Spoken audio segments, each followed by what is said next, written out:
नमस्कार दोस्तों, आप सभी को दिग्दर्शन परिवार में स्वागत। तो चलिए, आज की कक्षा व्याकरण शास्त्र का हृदय अर्थात कारक पे होगी। कारक का पार्ट 2। यदि पार्ट 1 नहीं देखे हैं तो आप प्लेलिस्ट में जाकर उसे पहले देखें भाग 1 को, ताकि आगे की कक्षा समझने में आपको कोई समस्या न हो। तो चलिए, बिना समय गंवाए हुए कक्षा को प्रारंभ करते हैं। 3, 2, 1। तो जैसा आप लोग को दिख रहा होगा, संस्कृत के कारक तो पूर्व की कक्षा में भी आपको पढ़ाया गया है कि संस्कृत में 6 कारक होते हैं, हिंदी में जबकि 8 होते हैं। तो वह 6 कारक कौन कौन होते हैं यहाँ लिखा गया है। कर्ता, कर्म च, करंच, सपर्दानम तथैव च अपादानाधिकरणे इत्याहु कारकानि षट्। तो यहाँ पे लिखा गया है, उसको आप श्लोकबद्ध करने का प्रयास किया गया है। कर्ता, कर्म च, करंच, सपर्दानम तथैव च अपदानाधिकरणे इत्याहु कारकानि षट्। तो ये संस्कृत के 6 कारक हैं। हम लोग अभी एक एक करके 6 कारक के साथ साथ संबोधन और संबंध कारक को भी परिभाषा को देखेंगे और समझने का प्रयास करेंगे। चलिए देखते हैं। प्रथम है स्वतंत्र कर्ता। कर्ता कारक की परिभाषा देखते हैं। कर्ता कारक के विषय में पढ़ते हैं। स्वतंत्र कर्ता, क्रिया को करने वाले को कर्ता कहते हैं। जैसे दे दिया यहाँ, मोहन खाता है। मोहन खाता है तो कोई भी काम हो, कोई भी क्रिया हो जिसको जो संपादित करता हो, जो संपादित करने वाला हो, उसी को हम लोग कर्ता कहेंगे। जैसे मोहन खाता है तो खाना क्रिया किसके द्वारा संपादित हो रहा है, तो वह मोहन के द्वारा हो रहा है। तो मोहन क्या हो जाएगा, कर्ता कारक हो जाएगा। और कर्ता कारक का चिन्ह ने होता है। यहाँ पे ने चिन्ह लुप्त है, तो कर्ता कारक का चिन्ह ने होता है और उसमें प्रथमा विभक्ति, कर्तरी प्रथमा से कर्ता में प्रथमा विभक्ति लगता है। उसके बाद देखते हैं कर्म। कर्तूर इप्सितमम कर्मम। कर्तूर इप्सितमम कर्म, कर्ता की जो अभिप्सित हो, जो इप्सित हो, जो अत्यंत इप्सित हो, उसमें कर्म कारक लगते हैं। जिस वस्तु या पुरुष के ऊपर क्रिया का फल पड़ता हो अर्थात प्रभाव पड़ता हो, उसे कर्म कारक कहते हैं। कर्म कारक में द्वितीय विभक्ति होती है और कर्म कारक का चिन्ह को होता है।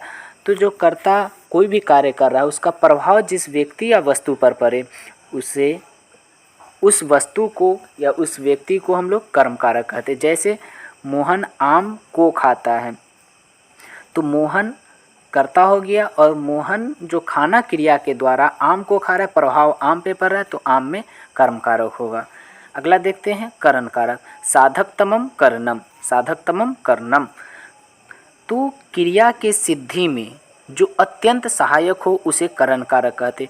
क्रिया के संपादन करने में, क्रिया को करने में जो सहायता प्रदान करे या जो साधन का काम करे, उसे हम करण कारक कहते हैं। इसका चिन्ह से या से द्वारा होता है और इसमें तृतीया विभक्ति लगती है। चलिए आगे देखते हैं। हाँ, संप्रदान कारक।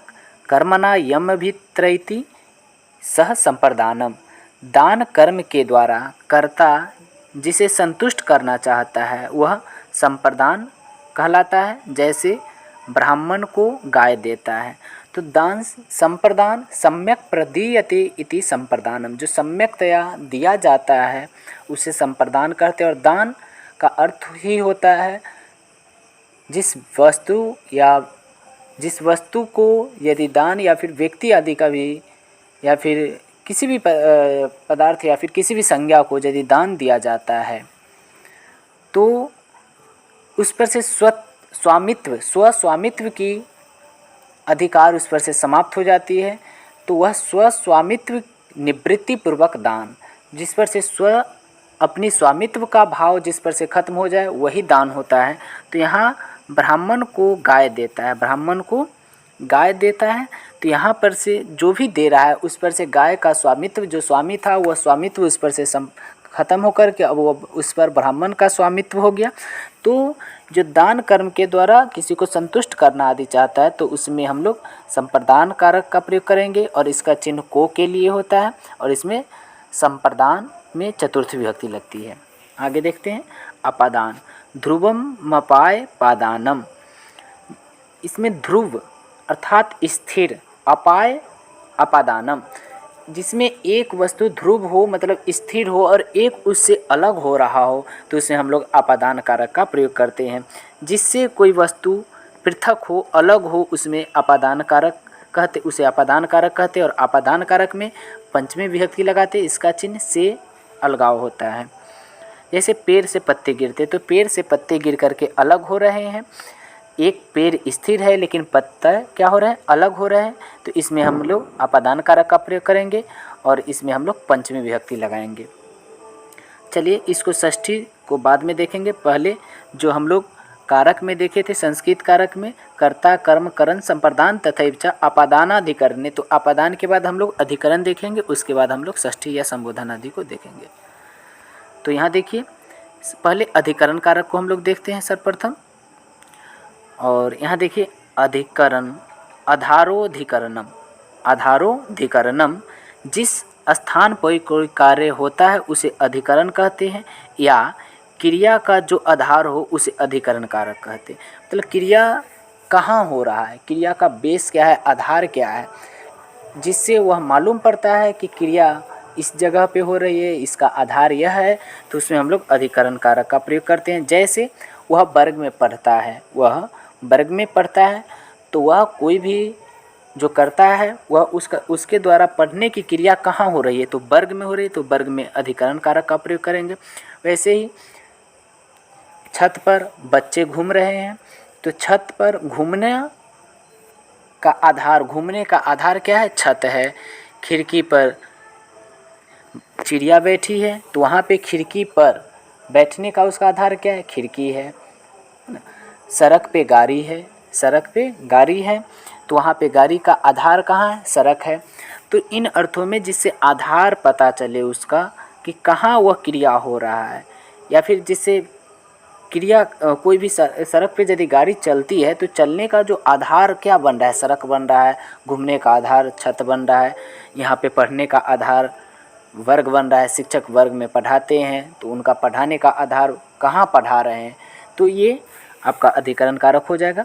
उसके बाद देखते हैं संबोधने च से इसमें प्रथमा हो जाती है, इसको तो हम लोग पूर्व में देख चुके हैं, लेकिन फिर भी किसी को पुकारने या अपनी ओर आकृष्ट करने को संबोधन कहते हैं, और संबोधन में प्रथमा विभक्ति होती है। किसी को पुकारने में या फिर अपने ओर आकृष्ट करने में उसमें हम लोग संबोधन कारक का प्रयोग करते हैं। इसका चिन्ह हे, अजी, अहो, अरे आदि होता है और इसमें प्रथमा विभक्ति ही लगती है।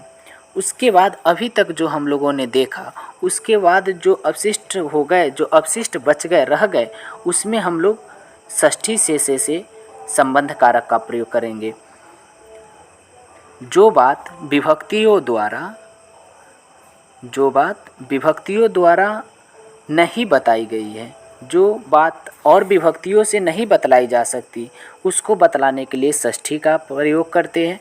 मतलब जो अभी तक हम लोगों ने कारक में 6 कारक पढ़े उसमें से जो बच गया, जैसे का, के, की, रा, रे, री आदि ऐसा वाला, तो उसमें हम लोग संबंध कारक प्रयोग करेंगे और उसमें षष्ठी विभक्ति, षष्ठी विभक्ति उसमें लग जाएगा। तो ये आपके संबंध कारक के अंतर्गत आ जाते हैं। बाकी इस तरह से हम लोग देखें तो कारक के 8 कारक की परिभाषा हम लोग देख लिए, जहाँ तक संस्कृत के 6 और 2 यहाँ पे आपके जो 2 बढ़ गए हिंदी में, उसको भी हम लोगों ने सब अच्छी तरह से देखा। आप लोग पूर्व आगे की कक्षा में या अर्थात पार्ट 3 में उपपद विभक्ति आदि पे आधारित हम लोग देखेंगे, कैसे उपपद विभक्ति आदि का हम लोग अनुवाद आदि करेंगे, उस पे आधारित कौन सूत्र से या कौन सी विभक्ति लगेगी, इन सारे विषयों पे, उपपद विभक्ति क्या होता है, इन सभी विषयों पे पार्ट 3 में आपको वीडियो प्राप्त होगी। बाकी कक्षा के अंत तक आप सभी लोग जुड़े रहें, इसके लिए आप लोगों का बहुत बहुत धन्यवाद। इसी तरह हमारे साथ आप जुड़े रहें, और यदि पूर्व की कक्षा को नहीं देखे हैं तो आप अवश्य ही पार्ट 1 देखिए। लकार की सभी लकार की कक्षा हो चुकी है, आप लकार को प्ले लिस्ट में जा कर के आप वहां से देख सकते हैं। ऐसे ही हमारे साथ आप सभी लोग जुड़े रहें। बहुत बहुत धन्यवाद आपको कक्षा के अंत तक जुड़े रहने के लिए।